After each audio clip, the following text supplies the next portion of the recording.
ফিরে এলাম নতুন একটা ভিডিও নিয়ে।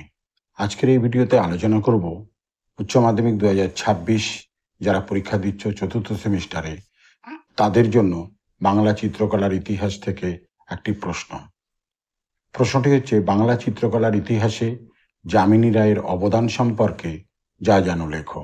5 নম্বরের এই প্রশ্নটি আলোচনা করব। প্রখ্যাত চিত্রকর যামিনী রায়ের অবদান। 1887 খ্রিস্টাব্দের 11ই এপ্রিল বাঁকুড়া জেলার বেলিয়াতোড় গ্রামের এক মধ্যবিত্ত পরিবারে প্রখ্যাত চিত্রকর যামিনী রায়ের জন্ম। পিতা রামতারণ রায় একজন শৌখিন শিল্পী। তার শিল্পানুরাগী মন পুত্রকে অনুপ্রাণিত করলে প্রথমত গ্রাম্য মাটির মূর্তি নির্মাতাদের সান্নিধ্য ও দ্বিতীয়ত মেদিনীপুর, বেলিয়াতোড়, কালীঘাট প্রভৃতি অঞ্চলের পটচিত্রের সান্নিধ্যই তাকে পরবর্তীকালে যামিনী রায়ে পরিণত করে।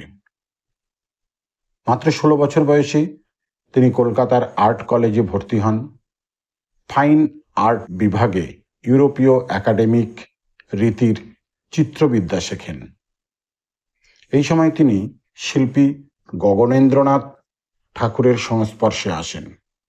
দীর্ঘ অনুশীলন আর অধ্যবসায়ের গুণে যে চিত্র ভাষা তিনি অর্জন করেন তাতে সমতল রঙে আঁকা চিত্রিত মানুষজন, পশু পাখির পূর্ণ পট জুড়ে অবস্থান প্রভৃতি ছিল।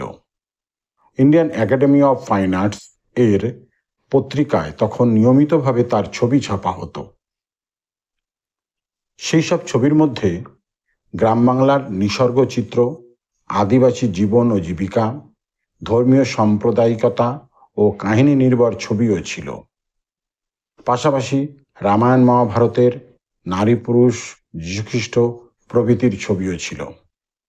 1935 খ্রিস্টাব্দে কলকাতা কর্পোরেশন বিল্ডিংয়ের সমবায় ম্যানসনে তার ছবির একটি প্রদর্শনী হয়। এরপর ভাইসরয়ের স্বর্ণপদক লাভের পাশাপাশি 1955 খ্রিস্টাব্দে তিনি পদ্মভূষণ উপাধিতে ভূষিত হন। এবছরই তিনি ললিত কলা আকাদেমির প্রথম ফেলো নির্বাচিত হন। আর্ট স্কুলে গিলার্ডি সাহেবের কাছে তেল রঙে আঁকায় অভ্যস্ত হয়ে উঠলেও পরবর্তীকালে জল রঙে অভ্যস্ত হয়ে ওঠেন। সেজান, ভ্যান গগ, গ্যাগার মতো বিখ্যাত চিত্রশিল্পীদের মতো ফরাসি চিত্রধারার সরল রেখার পরিবর্তে কার্ভ ব্যবহার তার চিত্রের এও এক অন্য মাত্রা এনে দেয়। তার ছবি আঁকার ক্ষেত্রটিতে তিনি নির্দিষ্ট করেন এভাবে: অন্য সকলের ছবির থেকে আলাদা হয়, তা সে ভালোই হোক বা মন্দই হোক।